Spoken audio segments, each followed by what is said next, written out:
Hey guys, welcome back to Wrestle News 365. Hope everyone is doing well. Now, before we get started with the video, don't forget to subscribe by clicking the bottom right hand corner. So, let's talk about it. The Jeff Hardy hit and run drunken DUI segment that they did on Friday Night Smackdown. Now, if you haven't seen Friday Night Smackdown, of course, spoilers ahead. But if you haven't seen it, we'll go through the segment very quickly right now. Smackdown opened up this week. It was a cold open with Renee Young standing what appeared to be outside the Performance Center on the streets of Orlando. And you see there's a car. Now, there's a car on the curb. There doesn't seem to be any damage to the car, by the way. But there's a car there with the hood popped and it's on a curb. And then next to the car, you see that there is Elias laying on the floor. He's surrounded by paramedics. There's an ambulance there. Renee Young explains that there's been an accident. There was someone with dark clothing apparently was driving the car. Eyewitnesses said they ran away and left the car, fled the car. They spoke to Braun Strowman, who says, I saw Elias get knocked down and I called the emergency services straight away. Renee Young says, Elias, he's been in an accident. We then have what appears to be a police officer who checks the car. He's inspecting the car. There's a bottle of, it looks like Jack Daniels, or there's a bottle of alcohol anyway, that's in the car. And another point, the Jack Daniels in the car didn't look to be opened in any way as well. So whoever was drinking it apparently didn't open it at all. The police officers check the rental info. They pull down the sort of sun visor in there, check the rental info, and apparently it's Jeff Hardy's rental car. And the police officer shouts out Jeff Hardy's name. And CM Punk made a great point on Twitter about this. Obviously, he was watching the show. He's going to be on WWE Backstage this coming week. So he said that the police officer shouted out Jeff Hardy's name like it was in bingo. So Jeff Hardy, bingo. Yeah, okay. Then, as this is happening, we're then alerted that someone needs help. Someone else needs help. There's another incident ongoing. The cameramen run about, 100 feet, 200 feet, and they move to find Jeff Hardy. He looks to be like beat up or semi-conscious. He's incoherent. The officers say he stinks of alcohol.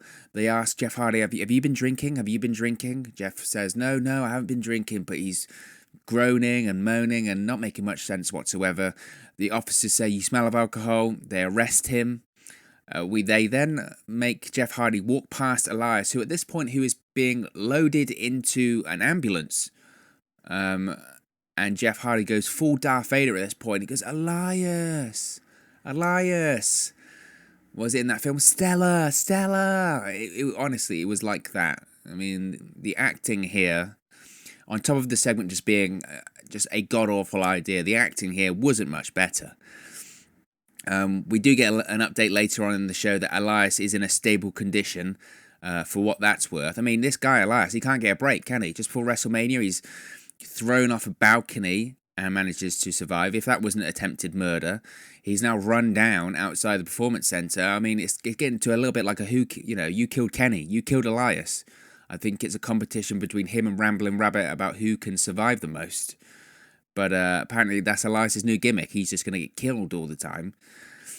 But this segment, they did a drunken hit and run segment to start this show.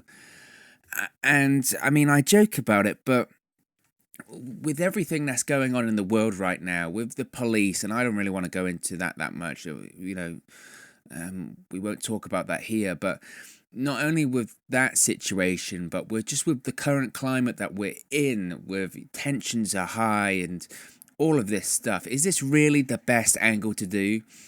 Let alone, the questions about taste and morality about this angle anyway. And not only that, I'm completely down for adding some realism to the show. I think professional wrestling needs more realism in certain cases. You've got characters on this show like Shorty G, which are just so ridiculous it's unreal, and so stupid it's unreal. And I'm all for realism and having people like that go by his real name. He should go by Chad Gable. People should have more real gimmicks, reflect real life. But this isn't the way to do it. This isn't the way to do it. Do we really need to play off of Jeff Hardy's history and personal life? I, I enjoyed the vignettes about him overcoming addiction, overcoming his issues, coming back. But this was just too far for me. This was too far. And not only that, I mean, Jeff Hardy's legal issues from his last DUI aren't even sorted yet. He's even spoken openly that because of the current pandemic that the world's been going through, obviously the courts have been mostly closed, unless for major crimes. So his last DUI, he hasn't even got the closure on that yet. That's still an ongoing legal problem. And yes, I know Jeff Hardy's been sober for a while now. He's even spoken about going to inpatient rehab for the first time. But come on. I mean, his last DUI was in October.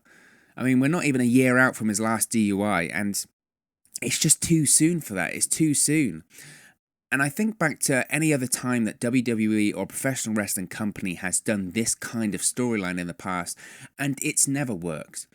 I think back to when WCW tried it with Scott Hall. Scott Hall would come out to the ring and he would be holding a drink. He'd be holding alcohol. At one point, he even throws up onto Kevin Nash and Eric Bischoff. And everyone universally said that was in bad taste. It was unneeded. It was too close to reality. It wasn't a right thing. Exploiting someone's personal demons, their personal problems for financial gain on a television program. It just wasn't right. WWE tried it with Hawk of the Road Warriors. It was in bad taste. You had him showing up in no condition. They had him fall off the Titantron or get pushed off the Titantron, wherever that storyline was. Again, people said it was in bad taste. It was too close to reality. It wasn't right. It ultimately, like with the Scott Hall one, it was utilizing, exploiting someone's issues for financial gain when it comes to the WWE. And now, once again, they're trying it with Jeff Hardy. And once again, it's in bad taste. They've tried it with Jeff Hardy in the past. People have. When I was talking about this on social media, people said, well, they did it with Jeff Hardy in the past and he weren't complaining then. When they're saying when he was feuding with CM Punk in 2009 and CM Punk was talking about being straight edge and not getting opportunities, and Jeff Hardy being a screw up and an addict and all of that and getting the opportunities. And I partially was okay with that, but even then I thought it's not needed. It's not needed. It's the same. It's the same. And the definition of insanity is doing the same things over and over again and expecting different results. And that's what it is. Every time you do a storyline that exploits someone's personal issues, when it comes to addiction, when it comes to things that people watching at home or people around the world genuinely are suffering with, or they know someone who's suffering with them, whether it's a family member, whether it's a friend, whether it's a loved one, whoever, it's always in bad taste. It's always in bad taste, and it's not good. Now, Matt Hardy, Jeff Hardy's brother, of course, Matt Hardy is now signed with AEW, tweeted out about how happy he was working for All Elite Wrestling and how happy he was working for Tony Khan just about the same time that this segment aired. So I don't think that's any coincidence there. I'm pretty sure that Matt Hardy saw this and said, thank God I'm out of that creative hellhole. His wife, Rebby Hardy, Matt Hardy's wife, said she wanted to throw the TV out the window. And to be honest, can you blame them? Really? Can you blame them? You think about how much the whole Hardy family's been through when it comes to Jeff Hardy's personal problems, when it comes to arrests, whether it comes to, at one point, jail sentences, when it comes to last year with Hardy's DUIs, and he got a few last year. When it comes to all of that, the stress that must have put on the Matt Hardy's family, it must put onto Jeff Hardy's family and Jeff Hardy's children and Matt Hardy's children. Now to see it played out for a subpar creative storyline on network television during a time where the country's at national crisis due to pandemic and other things that's going on. Can you blame them for seeing this and saying, really, this is what you want to do a storyline out of? You want to make almost a joke about this? You want to call Jeff Hardy a junkie and an addict on national television? This affects a lot of people. And it's just not in good taste. And it would appear that the Hardys here were blindsided by this. They didn't know this was coming. So, I mean, it does beg a belief. I was watching it going, just what is going on? What is going on? I would say it's low for WWE, but to be honest, they've done a whole lot worse. But it's just one of those things where I just really can't. I didn't see them going to do something like this at this period of time. It's in bad taste. That's what it is. Now, of course, in the storyline, Jeff Hardy in reality wasn't drunk. It looks like, of course, that he was set up. The show kind of played that out towards the end. Jeff Hardy wasn't under the influence. He was set up. At the end of the show, we had a Sheamus versus Daniel Bryan match. This was the semi-final match in the Intercontinental Championship tournament. Jeff Hardy comes out at the end of this match. Of course, this was originally scheduled to be Jeff Hardy versus Daniel Bryan after Jeff Hardy beat Sheamus last week. So not only did we get this awful segment and this distasteful segment at the start of the show and this angle throughout the show, we also missed Jeff Hardy versus Daniel Bryan. Now, I would have liked to see that. So that's another kick in the teeth there when it comes to this whole fiasco. But Jeff Hardy comes out, seemingly out of jail, seemingly sober. The announcers played confused, going, what's going on? I thought Jeff Hardy was arrested. I thought Jeff Hardy was in jail. How on earth is Jeff Hardy here? What's going on? We know Elias is okay, but he got arrested for seemingly attempted murder on Elias or manslaughter on Elias. What is going on? You know, when you say these words out loud, you have to roll your eyes so many times. So the question, of course, was how did Jeff Hardy get out of jail? Now, I think this one's pretty obvious. I would have thought we have the Smackdown hacker, don't we, on Friday Night Smackdown. He's been revealing, or she has been revealing injustices that have been happening on Smackdown. You think back to the whole Mandy Rose, Dolph Ziggler, Otis storyline, Sonya Deville. The Smackdown hacker was the one to reveal injustices about that. They've been periodically having vignettes of this Smackdown hacker, haven't they, on Smackdown, but more on social media. They have their own social media account. I believe was it at WWE The Message or something on that line. It's actually a repurposed Be a Star account because it's been an account since 2010. It's an account that's 10 years old, so that's a nice touch. But the Smackdown hacker, of course, has been revealing these injustices. So you would like to think, or logic would suggest, that if anyone would have tape that would exonerate Jeff Hardy, prove that Jeff Hardy wasn't the one to run down Elias, it would be him or her. So I think that the Smackdown hacker, whoever it is, cough, cough, cough, Mustafa Ali, gives the tape or the exonerating footage to the police, which would then have Sheamus look like to be the one that set him up, wouldn't it? So I think the hacker would give the tape to the police, they would release him. As I mentioned, Sheamus, of course, has been feuding with Jeff Hardy, so the logical step would be that Sheamus was the one to set him up. But also Sheamus was the one to benefit the most from this. He got Jeff Hardy spot in the Intercontinental Championship tournament. And then, of course, Jeff Hardy, when he came out, Jeff Hardy attacks Sheamus. So it looks like Jeff Hardy knows something that the rest of us don't know. So it looks like Sheamus was the one to set Jeff Hardy up. The way that I would probably envisage the attack going is that Sheamus attacks Jeff Hardy. He throws alcohol all over Jeff Hardy, even though that bottle was completely full. But he throws alcohol all over Jeff Hardy, making him, of course, smell of alcohol. And then he must have had to run down Elias. Which, if that is the case, Sheamus should be in some serious trouble with the Orlando Police Department, shouldn't he? Because he should go to jail. I mean, this storyline just was in so not good taste. I mean, it's too soon. As I mentioned, people are dealing with these issues all over the world. And WWE's rationale for this is that it'll be relatable. It'll be real.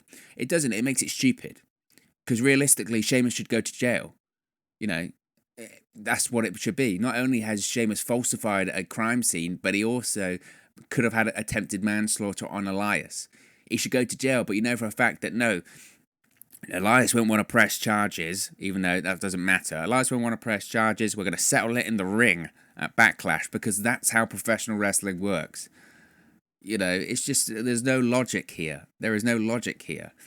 And on a more serious tone, you know, people die. People die from DUI hit and runs all the time. You know, this isn't pro wrestling entertainment. This isn't sports entertainment storyline. This isn't clever storytelling. It's distasteful. It's stupid. And this is something I want to comment on as well. When I was commenting on this on social media when we were covering the show at 365 Wrestle on Twitter, The biggest response I got in sort of a counter argument to the criticism I was having about this segment was Jeff Hardy would have had to agree to it. Or Jeff Hardy would be fine with it. Jeff Hardy would have agreed to it. If he didn't want to do it, they wouldn't do it. Look, I'm not debating you there that he probably did agree to do it, because I think Jeff Hardy must have agreed to do it, right? That doesn't mean he's comfortable with it, and that doesn't mean that I have to like it. You know, you go back and find Scott Hall. Scott Hall has spoken about this several times in interviews when he was asked about doing this drunken WCW storyline. You go back and you look at interviews of Hawk about his feelings about doing that storyline. I think back to Charlotte Flair when they had to, Paige had to do that promo on her brother, Reed Flair's death on Raw all those years ago. And they all say the same thing. When it was pitched to them, you can't really say no. You know, you want to be a good employee. You don't want to cause a stink, especially in the WWE. If Vince really, really wants to do with it, you do it. And I wouldn't be surprised if in a couple of years' time, when Jeff Hardy's asked about this storyline or he's asked about this angle, I would not be surprised in the slightest that Jeff Hardy says the exact same thing. I wasn't comfortable with it, but they wanted to do it, so I tried my best. If I could go back and do it again, I wouldn't do it. That's it. That is the recurring theme every time you see these kind of storylines. Every single time, without fail. And after everything he's been through in his life, Jeff Hardy, especially over the last couple of years, when it comes to addiction, when it comes to his personal and legal issues, when it comes to jail sentences, do you really think he wants to portray a character with the reputation of being a drunk, a drug addict, or as Sheamus called him on Smackdown, a junkie? And I laugh because remember when Smackdown was coming to Fox? So before it was going to Fox, we used to hear all these stories. Fox wants Smackdown to be this sports-centric professional wrestling show. You can have Raw to be the entertainment show, but Fox wants sports-centric. We always know about Fox having the NFL. Fox used to have the UFC. They have all their Fox Sports as well. You had Backstage coming to FS1 because they wanted SmackDown to be sports-centric. They wanted Ronda Rousey on the show. They wanted Brock Lesnar on the show. There was rumors about Daniel Cormier coming in from the UFC and doing commentary on the show because they wanted it to be a sport-centric presentation. Whatever that means. A sport-centric presentation for a WWE show on Fox. But in reality, what do we have? We have a sports presentation that a recovering drug addict junkie, Jeff Hardy, is framed in a drunken hit and run on a SmackDown superstar to open the show. I mean, what a load of rubbish, honestly. What must Fox be thinking?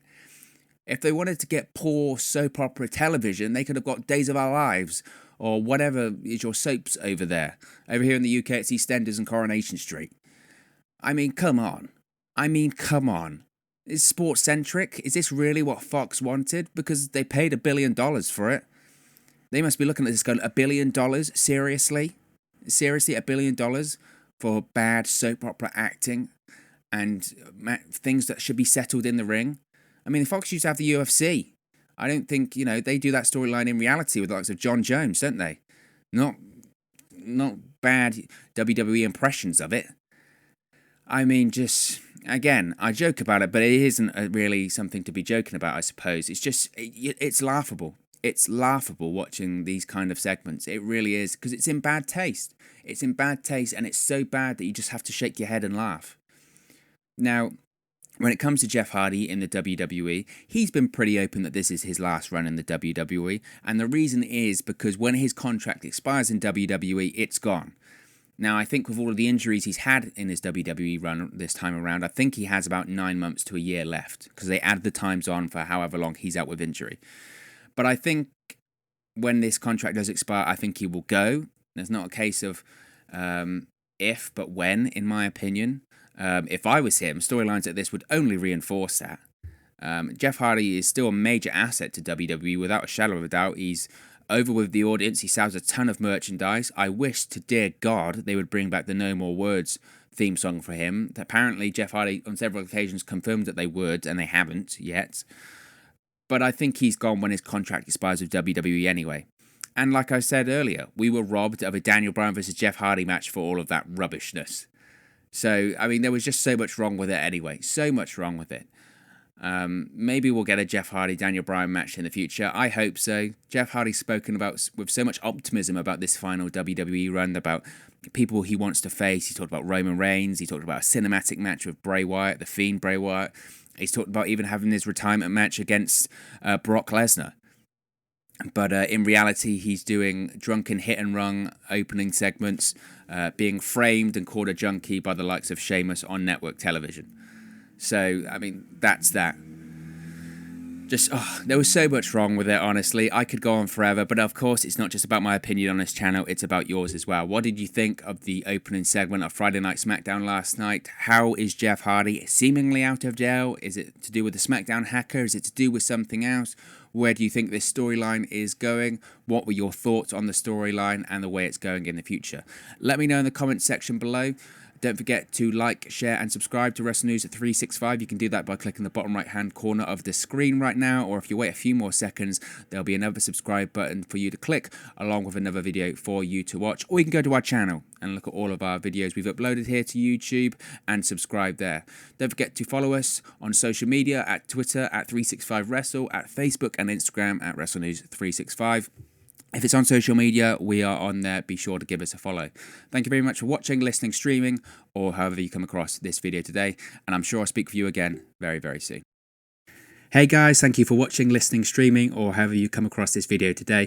Be sure to click on the video on the right there to watch our next video, or click the bottom there to subscribe, or the bottom right-hand corner. Thank you very much, and I'll speak to you again very soon.